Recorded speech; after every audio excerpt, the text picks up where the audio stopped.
2013년 4월 28일 영국에서 열린 어느 마라톤 경기에 5천여 명이 참가했습니다. 그런데 결승선에 들어온 마라톤 선수 중 한 명을 제외한 모든 참가자가 실격 처리되는 희한한 일이 벌어졌습니다. 이 사건은 2위로 달리고 있던 선수가 지정된 코스를 잠시 벗어났다가 다시 본래 코스로 돌아온 데서 비롯되었습니다. 2위로 달리던 선수는 자신이 코스를 벗어난 것을 몰랐습니다. 그 선수로 인해 그를 따라 달리던 선수들이 모두 코스를 벗어나 달리고 말았습니다. 그 바람에 2위로 달리던 선수를 비롯해서 모든 선수가 실격 처리되고 말았습니다.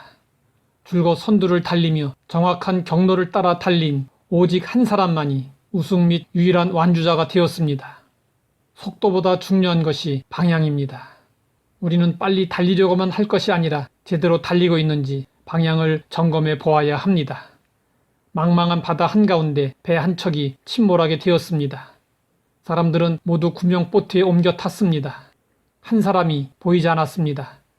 절박한 표정으로 안절부절하던 성난 무리 앞에 급히 달려나온 그 선원은 꼭 쥐고 있던 손바닥을 펴 보이며 말했습니다. 모두들 나침반을 입고 나왔기에 나침반이 없었다면 그들은 분명 끝없는 바다 위를 표류할 수밖에 없었을 것입니다.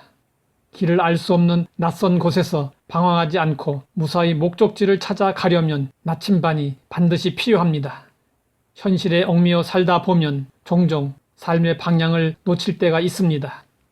인생을 망치는 범죄나 부끄러운 일들은 삶의 방향과 가치관을 제시해주는 인생 나침반이 없이 눈앞의 이익과 욕심을 쫓기 때문에 일어납니다.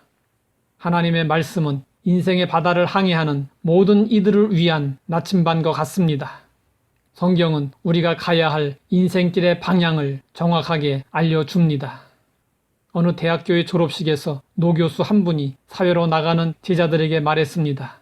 여러분은 이제 위험한 바다에 배를 띄워 항해를 떠난다는 것을 알아야 합니다. 그 말을 듣자 학생들은 모두가 숙연해졌습니다. 졸업식이 끝난 뒤에 어느 졸업생이 그 교수님에게로 다가와 말했습니다. 위험한 바다를 향해서 출발하는 것은 사실입니다. 그러나 교수님, 너무 걱정하지는 마십시오. 그리고 주머니에서 성경책을 꺼내 보이며 말했습니다. 그 위험한 바다에 막연하게 떠나는 것 같지만 여기에 나침반이 있습니다. 하나님은 길을 잃고 방황하는 사람들에게 영적 나침반을 건네주셨습니다.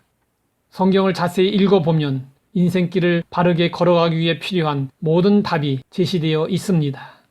독일의 세계적인 신학자인 위르겐 몰트만 박사는 어린 시절에 아인슈타인과 같은 물리학자가 되겠다는 꿈을 가지고 있었습니다.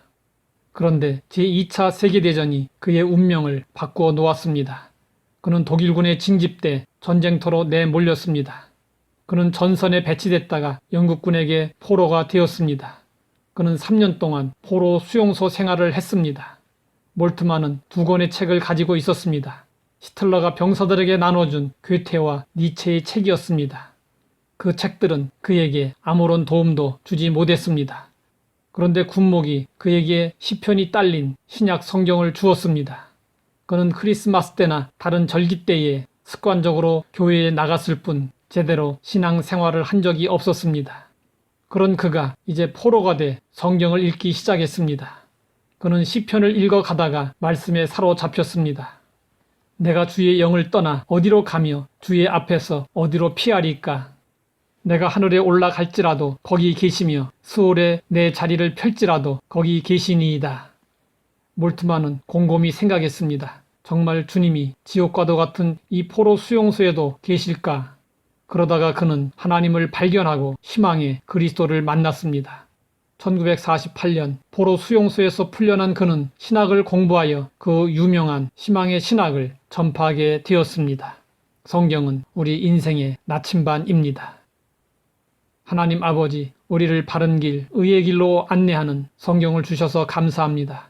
나침반과 같은 성경을 통하여 구원과 영생의 길을 걸으며 그리스도의 온전을 추구하며 선을 행하는 삶을 살게 하옵소서.